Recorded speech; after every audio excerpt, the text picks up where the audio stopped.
say, Mike, sometimes it's painful to relive the past. But sometimes you gotta relive the past in order to heal from it. I just thought Richie be rich. I'm him. I'm a prisoner in my own mind. I feel like these walls talking to me.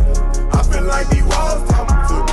Prisoner in my own mind. I feel like these walls talking to me. I feel like these walls talking to me. I'm a prisoner in my own mind. I feel like these walls talking to me. I feel like these walls talking to me. I'm a prisoner in my own mind. I feel like these walls talking to me. I feel like these walls talking to me. I was young when my mama had me. Think I ran away from home about the age of 15. Juvenile detention. Talked about behind my back by my family members. Hurtful feeling being the black sheep every family visit. I'll admit it, being young, I made some bad decisions. Heart too big, I guess my loyalty got used against me. Learned to focus on myself, now I got tunnel vision. Kicked in my ass when I was down and went through hell to get back home. I've been on lockdown and I've been upstate. Lived in a few homes, holding the block down, moving his weight. Never spoke on this, they say that I murdered my best friend. It was just business, it wasn't personal, you know how the world is. I'm a prisoner in my own mind. I feel like these walls talking to me. I feel like these walls talking to me.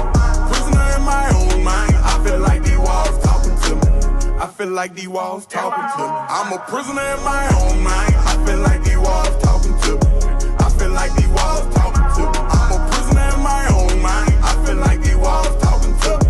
I feel like these walls talking to me. I'm about to clear my heart. Stand on the business and ain't never fold. I got some uncles who kill us. We back at someone who ain't play by the code. My favorite rapper, my cousin. I looked up to him ever since we was kids. Hope that he know that I love him. Guess all good things must come to an end. I know some industry niggas, and they never live the way I live. Saying I'm antisocial, I can't make you feel the way I feel. Head up, I got great ideas. I got blackball and they scared of me. I die for you if I care for you. I'ma ride for you, never change up love. I'm a great friend. I'm just not a friend. I'ma die for you if I care for you. I'ma ride for you, never change up love. And I'll admit it, being young, I made some bad decisions. Heart too big, that's when my loyalty got used in my own mind. I feel like these walls talking to me. I feel like these walls talking to me. Prisoner in my own mind. I feel like these walls talking to me. I feel like these walls talking to me. I'm a prisoner in my own mind. I feel like these walls talking to me. I feel like these walls talking to me. I'm a prisoner in my own mind. I feel like these walls talking to me. I feel like these walls talking to me.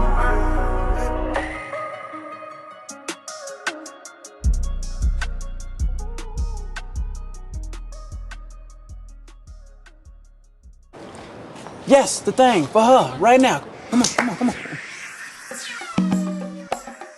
Jet setter, go getter, nothing better. Call me Mr. Been there, done that. Top model chick to your everyday hood rat. Less than all, but more than a few, but I never met one like you. Been all over the world, done a little bit of everything, little bit of everywhere, with a little bit of everyone. But all the girls I've been with, things I've seen, it takes much to impress. But sure enough, your glow, it makes your soul stand out from all the rest. Baby, I could be in love, but I just don't know. I don't know. Maybe one thing is for certain, whatever you do is working. Other girls don't matter, in your presence can't do what you do. There's a million girls around, but I don't see no one but you. Girl, you're so one in a million. You are, baby, you're the best I ever had. Best I ever had. And I'm certain that there ain't nothing better. No, there ain't nothing better than me. You're not a regular girl. You don't give a damn about the loot. Talking about I can't do for you what you can't do for yourself. Even though that ain't so, baby, cause my dope don't know how to end. But that independent thing, I'm with it. All we do is win, baby. I could be in love, but I just don't know. I don't know. And baby, one thing is for certain, whatever you do is working. Other girls don't matter, in your presence can't do what you do. There's a million girls around, but I don't see no one but you.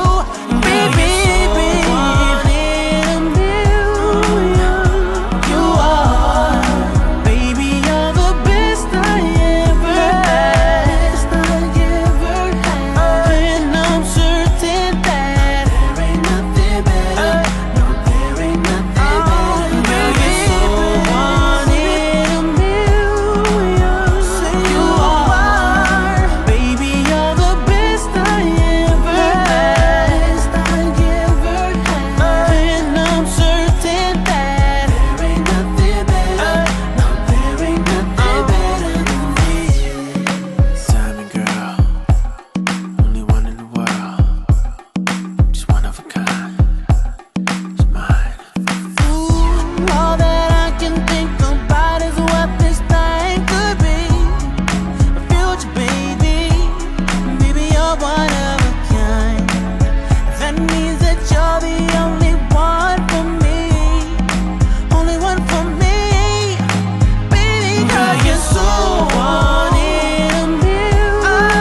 Soft percussion and a toasty scent mark the violent transformation of tough seeds into cloud-like puffs. This is the almost magical process of popcorn making. But how did we actually end up with this whimsical food? All the corn eaten today is derived from a tall grass called teosinte, which indigenous people in what's now southern Mexico began selectively breeding about 9,000 years ago. An ear of teosinte originally yielded somewhere between 5 and 12 small kernels, each with a hard shell called a pericarp. And some varieties had a fantastic feature. If they reached a certain temperature, their kernels exploded. Popcorn kernels pop because water and starch are sealed tightly within the pericarp. When heated, the moisture inside becomes steam. As it expands, it increases the internal pressure, and the solid starch transforms into a gel-like substance. The pressure finally overcomes the pericarp's resistance, and it bursts, the steam and starch expanding to form a foam that quickly cools and dries in the air. From this small-scale explosion also rush forth the compounds that give popcorn its powerful aroma. Ancient indigenous American people cultivated other maize varieties with larger, more flavorful kernels and thinner pericarps, but the hard-shelled, poppable variety also persisted and spread through parts of the Americas. By the time European colonizers arrived in the late 1400s, indigenous American people were preparing and eating corn in myriad manners. Popcorn wasn't a major part of their diets, but it popped up in European accounts, which described the preparation of toasted or parched corn and its use in some Aztec feasts and celebrations. Despite initial reluctance, colonizers eventually began cultivating and popping corn. The methods they used at first were inconsistent and messy, but with the invention of wire-over-the-fire baskets around 1837, the process got easier. Soon, popcorn picked up steam and exploded with a reputation as a low-cost, entertaining snack. Over the following decades, it became a mainstay at events, and hundreds of recipes materialized, mixing popcorn with sweet and savory ingredients. But popcorn hadn't yet reached its height. At the 1893 World's Fair, an inventor showcased the first popcorn machine, a wagon that tossed popcorn in seasoning as it cooked. Soon enough, vendors could be seen roving U.S. city streets with similar machines. Interestingly, movie theaters were some of the only American venues where you wouldn't find popcorn at the time. Many cinema operators saw their establishments as part of a grand theater tradition, at odds with popcorn, what they considered a messy, lowbrow street food. However, when the Great Depression hit in 1929, movies provided the public with a welcome distraction, and they had recently gone from being silent and subtitled to acquiring sound, making them accessible to a wider audience, including non-literate people. At about 5 or 10 cents a bag, popcorn proved an inexpensive luxury for moviegoers, so theater operators pounced on the money-making opportunity. Today, a medium bag of popcorn might cost about 60 cents to make, but retail for around $6, a 1,000% markup. Popcorn sales generate nearly 40% of all movie theater profits, helping to offset the high prices that theaters pay film studios. Over the last century, people throughout the Americas continued popping corn, and different preparations took hold in markets worldwide. When microwavable popcorn was launched in the 1980s, popcorn popped off yet again. Dozens of kinds of popcorn are now grown in the US. Different strains assume distinctive shapes when their kernels explode, most commonly taking so-called mushroom and butterfly forms. And they've been bred for supreme poppability. Over the last century, the amount that popcorn expands has doubled. Now, kernels can reach up to 50 times their original size upon popping. Not to be corny, but popcorn's come a long way. This video was made possible with support from Marriott Hotels. With over 590 hotels and resorts across the globe, Marriott Hotels celebrates the curiosity that propels us to travel. Check out some of the exciting ways Ted Ed and Marriott are working together and book your next journey at Marriott Hotels.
Heading down south to the land of the pines. I'm thumbing my way into North Carolina, staring up the road and pray to God I see headlights.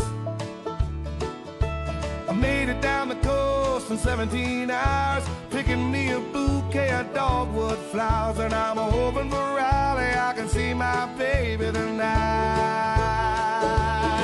So rock me, mama, like a wagon wheel. Rock me, mama, any way you feel. Hey, mama, rock me. Rock me, mama, like the wind and the rain. Rock me, mama, like a southbound train. Hey, mama, rock me.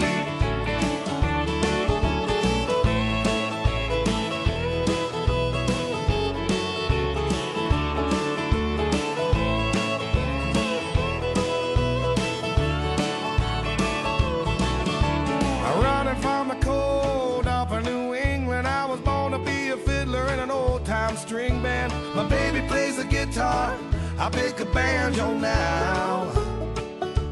Oh no, country winters keep getting me down. Lost my money playing poker, so I had to leave town. But I ain't turning back to living that old life no more. So rock me, mama, like a wagon wheel. Rock me, mama, any way you feel.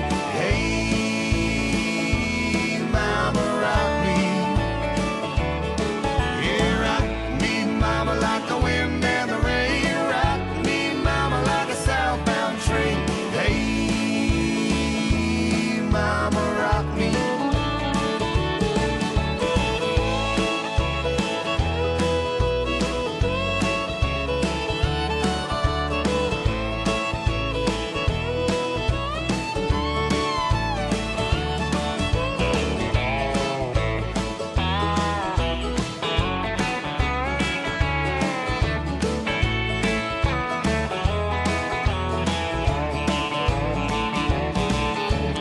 Walking to the south out of Roanoke, I caught a trucker out of Philly, had a nice long toke.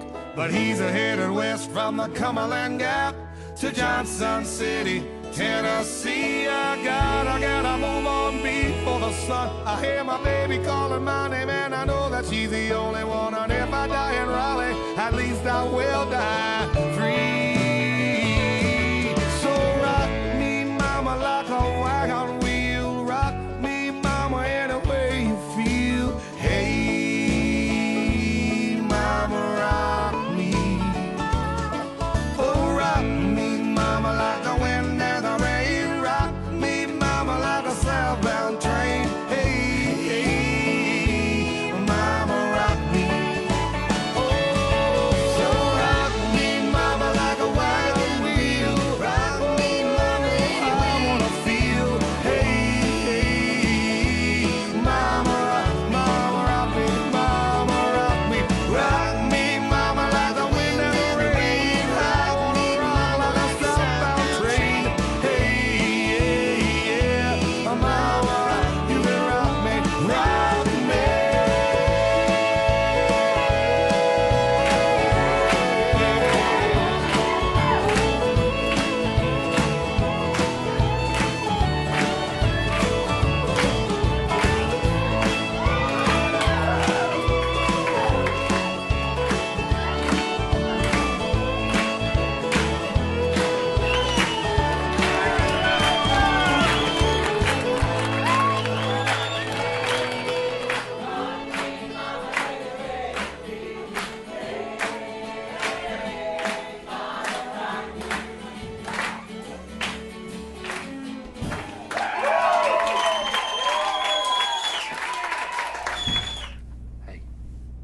Darius.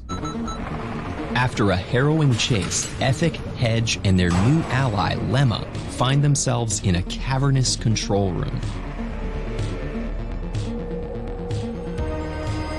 Here, the last artifact, the Node of Memory, is suspended within a force field and powering a supercomputer. Ethic is about to deactivate the force field when Lemma stops her. She explains, a decade ago, she was assigned a research task to use the World Machine to create something that would make everyone happy. After many failed attempts, Lemma discovered a compound that, when ingested, made people motivated, happy, creative, loving, in short, their best selves. It was rushed into production. Soon, the entire nation's food supply came from Huxenborg, with the compound mixed in. The first year was paradise. The second, not so much. Side effects began to emerge: memory loss, listlessness, and self-absorption. In the third year, the government dissolved, leaving the robots running everything in a self-sustaining loop. By this point, things were too far gone for Lemma to reverse. People had become dependent on the compound, and the few who refused it formed a resistance to try to fix things. It took 10 years for Lemma to find a cure.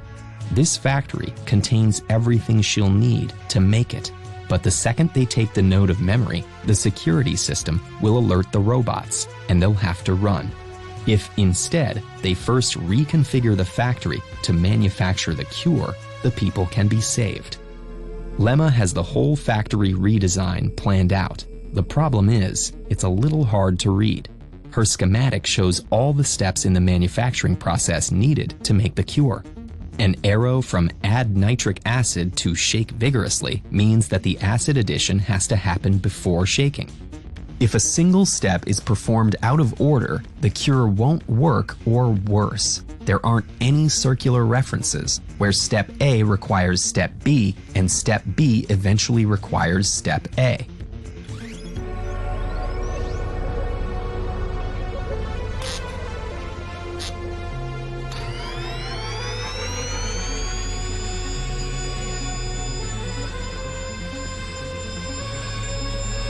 Here's where Ethic and Hedge come in.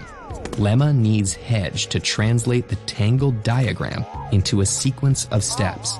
That'll be the order that things happen in the factory. Once input into the central computer, the factory will reassemble itself as instructed. Hedge's ability to store information in a table will help here. So how does Ethic program Hedge to turn out a correct sequence that can reconfigure the factory?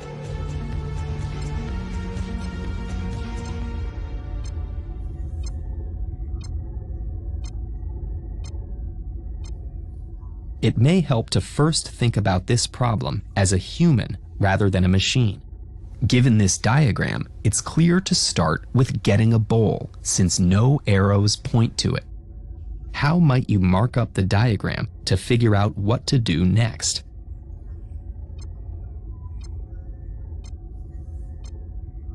Diagrams like the one Lemma has drawn are called directed acyclic graphs. A graph is a representation of data that shows different elements and how they're related to each other. Directed means that direction matters, as indicated by the arrows. Here, A leads to B, but B doesn't lead to A.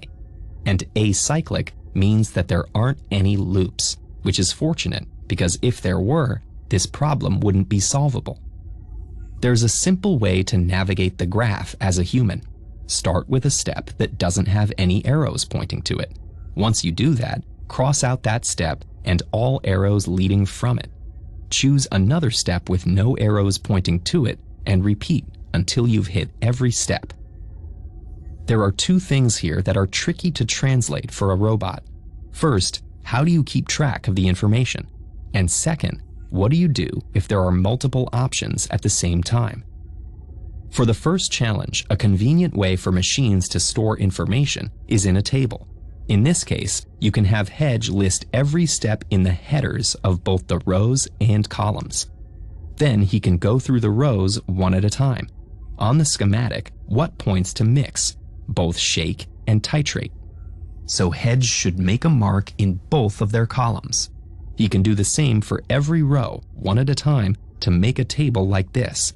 Of course, the full table will be much bigger. Like a human, Hedge will also want to start from one of the steps that has no arrows pointing to it, which is the same as having no marks in its row. If there's more than one, a convenient way to choose is to pick the one that's alphabetically earliest, though other selection methods can work just as well. Next, Hedge can add that step to his running order list, delete its entire column from the table, thus removing all the times it was a dependency, and loop back to the start. Because there are no circular references in the graph, each time we get here, there will be at least one step with no remaining dependencies. Hedge can add the alphabetically earliest to his running order list, remove it from the table, and loop back to the start again. So now we have a working loop, and it'll run through all the elements in our table until none are left. Hedge drifts back and forth over the schematics, and soon he starts spitting out instructions, which Ethic uses to configure the assembly lines.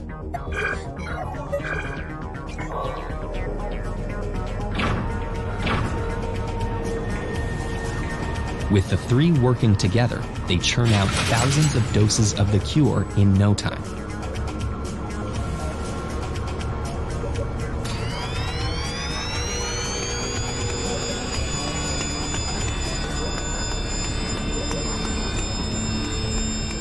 Ethic finally plucks the node of memory from its holding field and trips the alarm.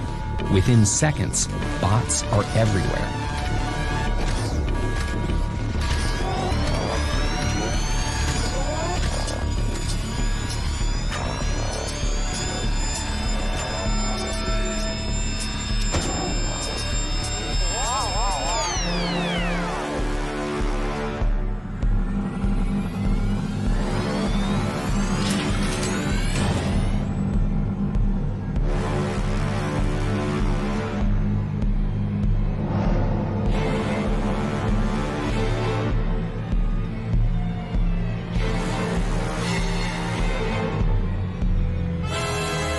As Ethic falls in shock, the node restores not only her own memories, but reveals the last missing pieces of the puzzle. Ethic built Hedge with a singular purpose: to construct a maze that would protect the world machine from a corrupt government. But in her haste, she made a critical mistake.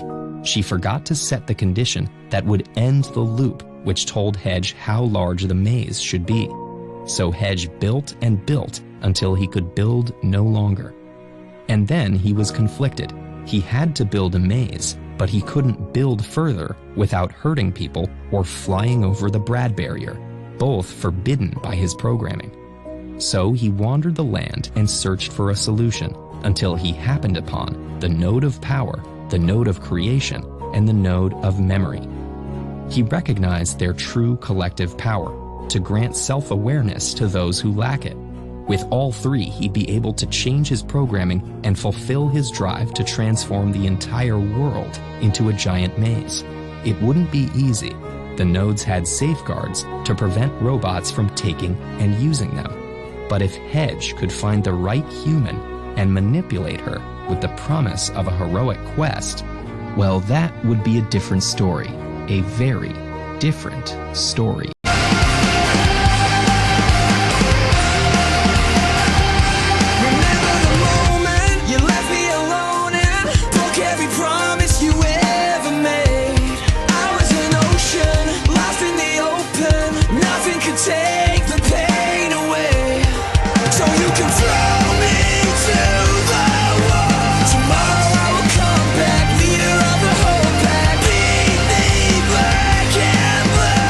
Every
I got this feeling inside my bones.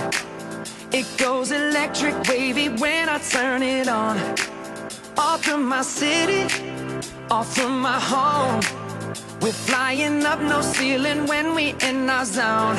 I got that sunshine in my pocket, got that good soul in my feet. I feel that hot blood in my body when it drops. Ooh, I can't take my eyes off it, moving so phenomenally. You're more like the way we rock it, so don't stop. And under the lights when everything goes, nowhere to hide when I'm getting you close. When we move, well, you already know. So just imagine. Nothing I can see but you when you dance, dance, dance. Feel good, good creeping up on you. So just dance, dance, dance. Come on. All those things I shouldn't do, but you dance, dance, dance. And ain't nobody leaving soon, so keep dancing. I can't stop the feeling. So just dance, dance, dance. So just dance, dance, dance, come on. Ooh, it's something magical. It's in the air, it's in my blood, it's rushing on.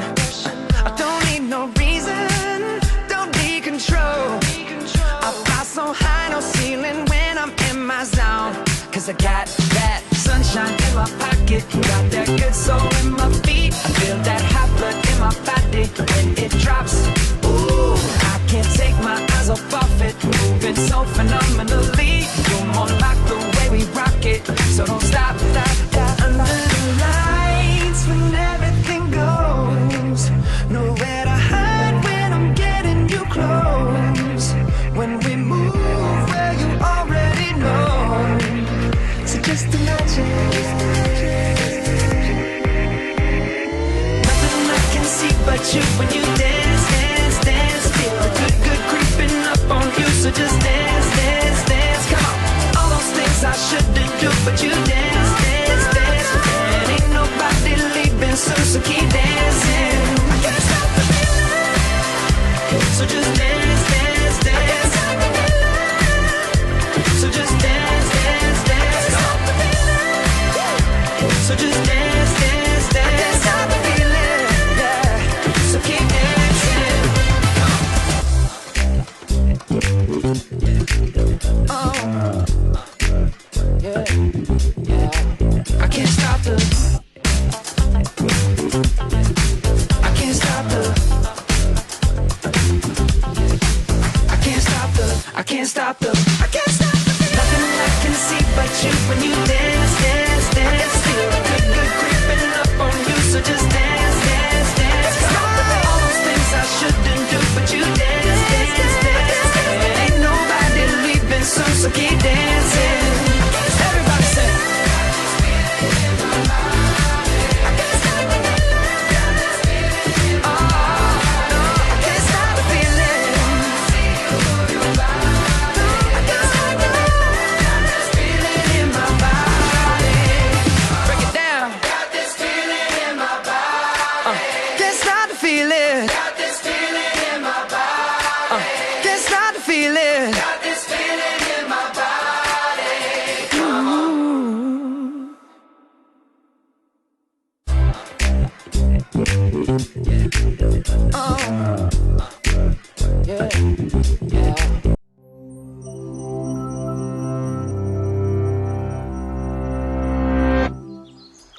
Two frogs are minding their own business in the swamp when, wham, they're kidnapped. They come to in a kitchen, captives of a menacing chef. He boils up a pot of water and lobs one of the frogs in, but it's having none of this. The second its toes hit the scalding water, it jumps right out the window. The chef refills the pot, but this time he doesn't turn on the heat. He plops the second frog in, and this frog's okay with that. The chef turns the heat on very low, and the temperature of the water slowly rises. So slowly that the frog doesn't notice. In fact, it basks in the balmy water. Only when the surface begins to bubble does the frog realize it's toast. What's funny about this parable is that it's not scientifically true for frogs. In reality, a frog will detect slowly heating water and leap to safety. Humans, on the other hand, are a different story. We're perfectly happy to sit in the pot and slowly turn up the heat, all the while insisting it isn't our hand on the dial, arguing about whether we can trust thermometers and questioning, even if they're right, does it matter? It does. Since 1850, global average temperatures have risen by 1 degree Celsius. That may not sound like a lot, but it is. Why? 1 degree is an average. Many places have already gotten much warmer than that. Some places in the Arctic have already warmed 4 degrees. If global average temperatures increase 1 more degree, the coldest nights in the Arctic might get 10 degrees warmer. The warmest days in Mumbai might get 5 degrees hotter. So how did we get here? Almost everything that makes modern life possible relies on fossil fuels. Coal, oil, and gas, full of carbon from ancient organic matter. When we burn fossil fuels, we release carbon dioxide that builds up in our atmosphere, where it remains for hundreds or even thousands of years, letting heat in, but not out. The heat comes from sunlight, which passes through the atmosphere to Earth, where it gets absorbed and warms everything up. Warm objects emit infrared radiation, which should pass back out into space, because most atmospheric gases don't absorb it. But greenhouse gases, carbon dioxide and methane, do absorb infrared wavelengths.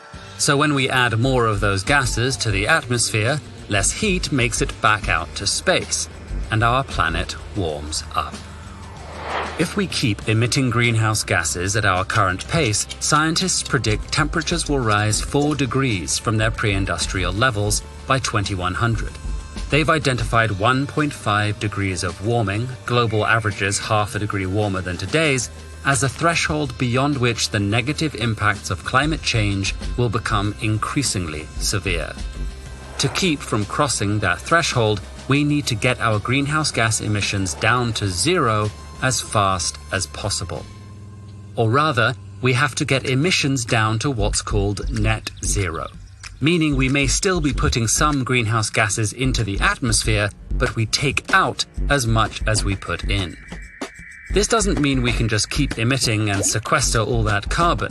We couldn't keep up with our emissions through natural methods, and technological solutions would be prohibitively expensive and require huge amounts of permanent storage. Instead, while we switch from coal, oil, and natural gas to clean energy and fuels, which will take time, we can mitigate the damage by removing carbon from the atmosphere. Jumping out of the proverbial pot isn't an option, but we can do something the frogs can't: reach over and turn down the heat.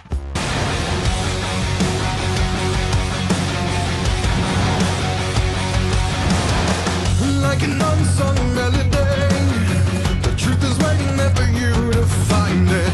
It's not a blight but a remedy, a clear reminder of how it began. Deep inside your memory, you turned away as you struggled to find it. You heard it call as you walked away, a voice will come from within the silence, and for what seemed an eternity, you waited hoping it would call out again. In the shadow,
I be your baby. Yes, I be whatever that you tell me when you're ready. Yes, I be your girl, forever your lady. You ain't never gotta worry, I'm down for you, baby. Best believe that when you need that, I'll provide that. You will always have it. I'll be on deck, keep it in check. When you need that, I'ma let you have it. Beats in the drum like dum diddy day. I like the dirty rhythm you play. I wanna hear you calling my name like, hey mama, mama, hey mama, mama. Banging the drum like dum diddy day. I know you want it in the worst way. I wanna hear you calling my name like, hey mama, mama, hey mama, mama.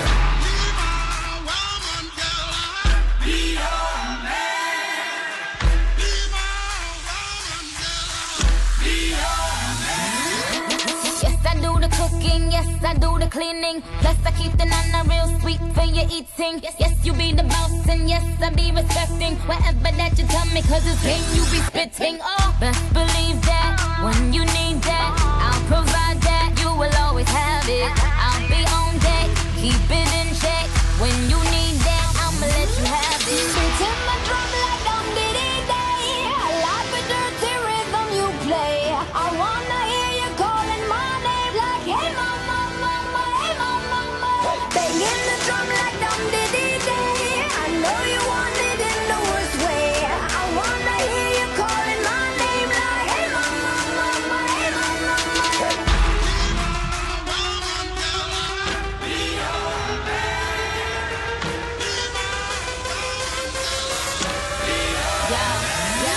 Whole crew got the juice, yo came the truth. My screams is the proof, them other dudes get the deuce. So when I speed in the coupe, leaving this interview, it ain't nothing new, I've been f***ing with you. None of them niggas ain't taking you, just tell them to make a you, huh? That's how it be, I come first like debut, huh? So baby, when you need that, give me the word, I'm no good, I'll be bad for my baby. Make sure that he's getting his share, make sure that his baby take care.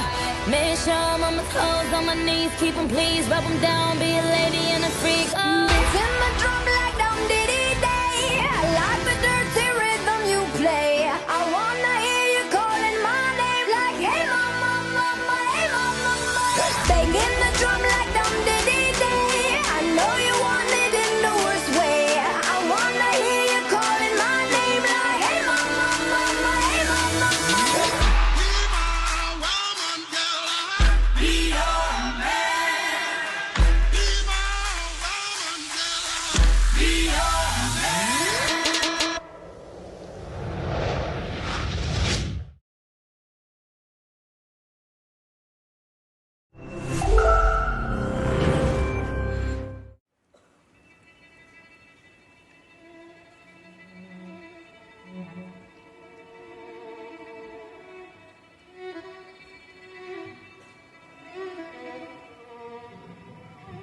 These bees are in my backyard in Berkeley, California. Until last year, I'd never kept bees before, but National Geographic asked me to photograph a story about them. And I decided to be able to take compelling images, I should start keeping bees myself. And as you may know, bees pollinate 1/3 of our food crops, and lately they've been having a really hard time. So as a photographer, I wanted to explore what this problem really looks like. So I'm going to show you what I found over the last year. This furry little creature is a fresh young bee halfway emerged from its brood cell. And bees right now are dealing with several different problems, including pesticides, diseases, and habitat loss. But the single greatest threat is a parasitic mite from Asia, Varroa destructor. And this pinhead-sized mite crawls onto young bees and sucks their blood. This eventually destroys a hive because it weakens the immune system of the bees, and it makes them more vulnerable to stress and disease. Now, bees are the most sensitive when they're developing inside their brood cells, and I wanted to know what that process really looks like. So I teamed up with a bee lab at UC Davis and figured out how to raise bees in front of a camera. I'm going to show you the first 21 days of a bee's life condensed into 60 seconds. This is a bee egg as it hatches into a larva. And those newly hatched larvae swim around their cells, feeding on this white goo that nurse bees secrete for them. Then their head and their legs slowly differentiate as they transform into pupae. Here's that same pupation process, and you can actually see the mites running around in the cells. Then the tissue in their body reorganizes, and the pigment slowly develops in their eyes. The last step of the process is their skin shrivels up and they sprout hair.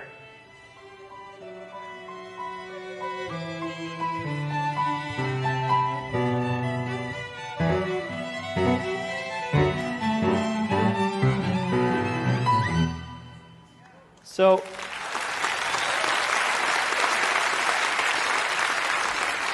you saw, as you can see halfway through that video, the mites were running around on the baby bees.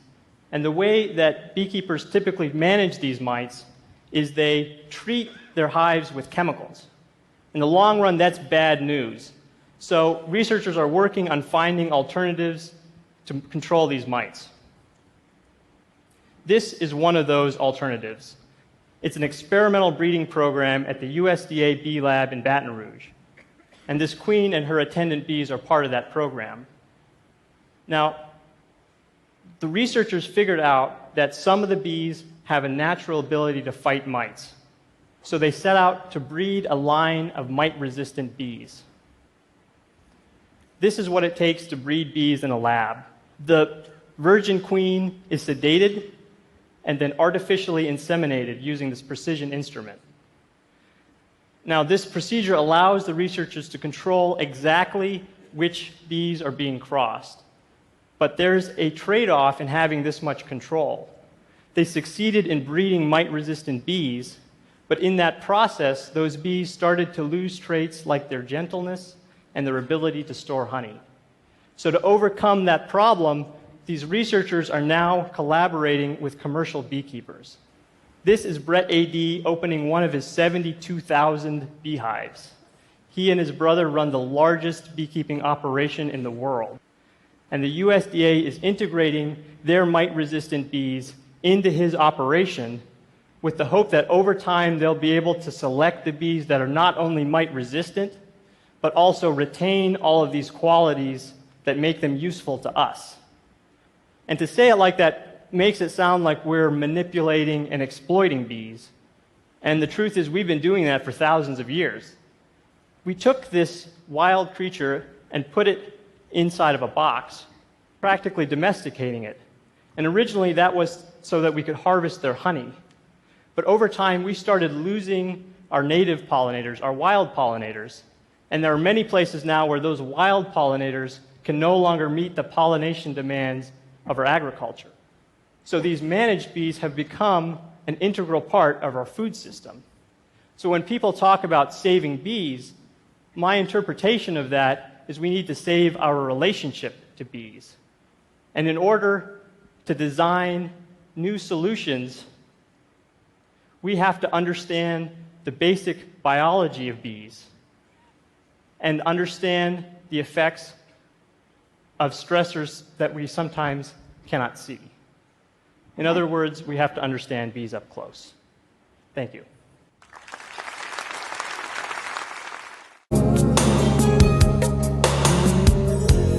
On a perfect day, I know that I can count on you. When that's not possible, tell me, can you ever restore? 'Cause I need somebody who will stand by me through the good times and bad times. She would always be right there. Sunny days, everybody loves them. Tell me, baby, can you stand the rain?